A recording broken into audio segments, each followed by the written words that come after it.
Gregor McGregor was not just a liar. He was a madman who successfully sold a fake country to the richest people on earth. In 1822, he sat in a luxury London office and sold land he didn't own. He sold royal titles to a malarial swamp. He even printed his own money and convinced banks it was real. While his citizens were dying in the mud 3,000 miles away, McGregor was being toasted by the Lord Mayor of London. This is the most absurd financial shakedown in human history. A fraud that turned paper lies into 300 very real graves. I am the Watchman. Case number 07 is open. How does one man convince the world's elite to buy a country that doesn't exist?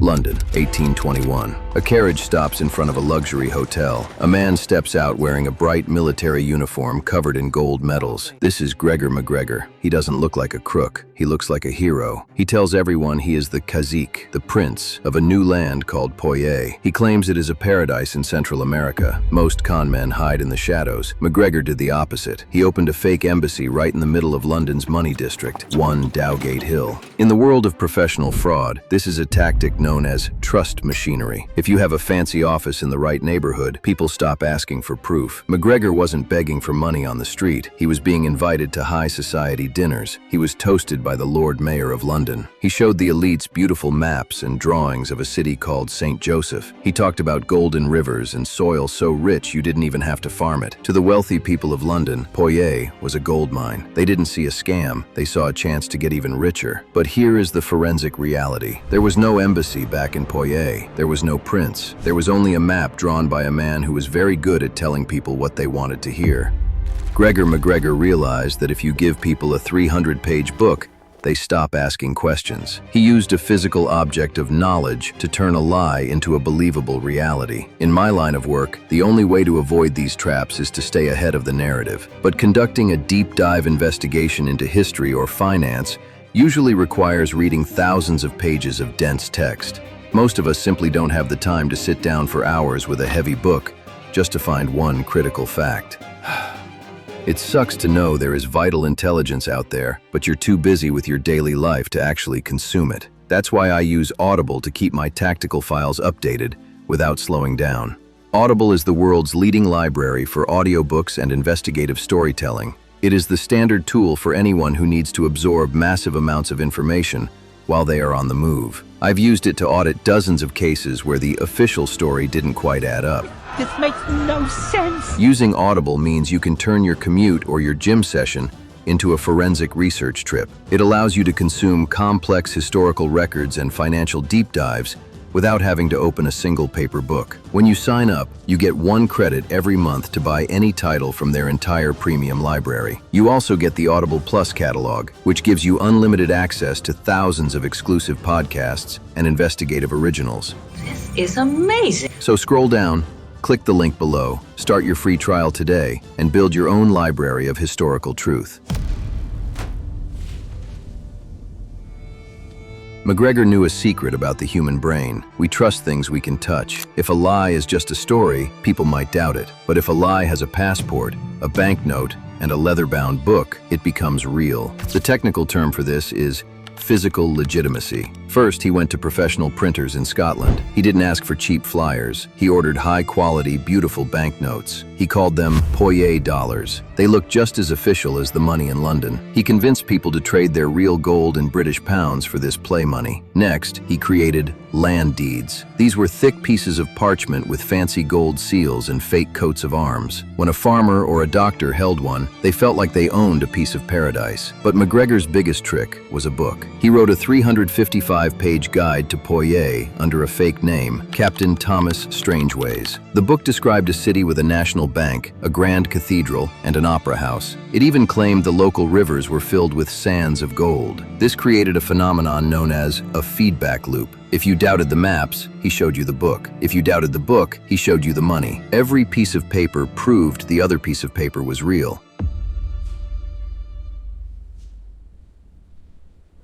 Now that the props were ready, McGregor went after the big money. In 1822, London was obsessed with investing in South America. McGregor walked into the London Stock Exchange and asked for a loan. He asked for £200,000. Because he had the fake embassy and the fancy book, the bankers believed him. They let him sell bonds to the public with a 6% return. At the time, the British government only offered 3%. It was the perfect bait. Investors were so blinded by profit that they forgot to check if the country actually existed. But McGregor didn't stop with the bankers. He went after people's vanity. He started selling royal titles. For a large fee, you could become a Knight of the Green Cross of Poitiers. Wealthy businessmen who wanted to feel important lined up to buy them. He even sold jobs in his fake army. While the rich were buying titles, regular families were buying hope. Farmers and doctors in Scotland sold their houses and all their furniture. They traded every penny they had for those fake Poitiers dollars. By September 1822, 70 people were ready to start a new life in paradise.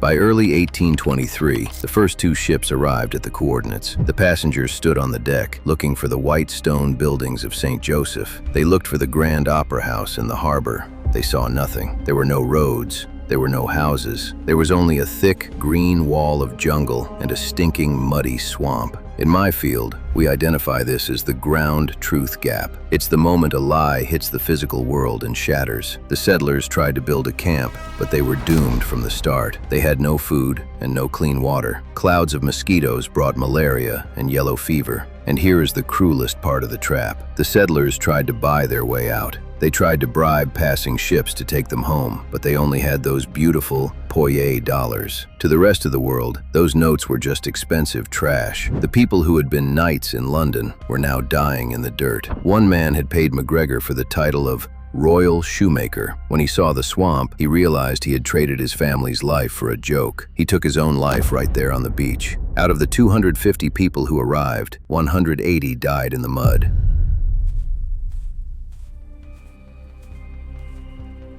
In October 1823, a few emaciated survivors finally made it back to London. Logic says they should have called the police, but they did the exact opposite. 5 survivors walked into a government building and signed a sworn statement defending McGregor. This falls under a psychological category called the sunk cost fallacy. It is a technical glitch in the human brain. When you have lost your home, your money, and even your children for a lie, your brain can't handle the truth. To admit McGregor was a fraud meant admitting they were fools. It meant admitting they were responsible for the deaths of their own families. So they chose a more comfortable lie. They told themselves Poitiers was real, but the middle management had ruined it. Realizing the environment in London was getting too hot, McGregor didn't hide. He moved to France and tried to sell the exact same fake country to the French.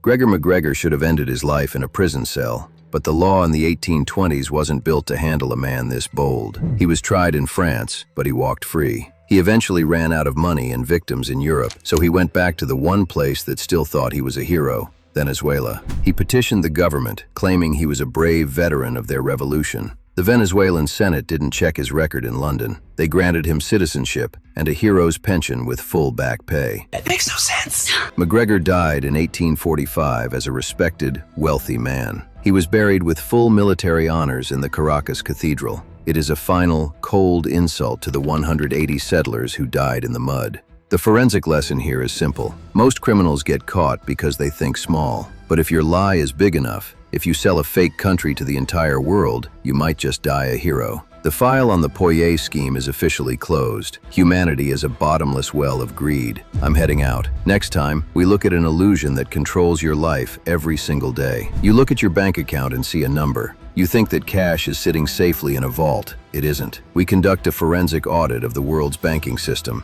a system built entirely on the mathematical hope that we don't all ask for our money at the same time.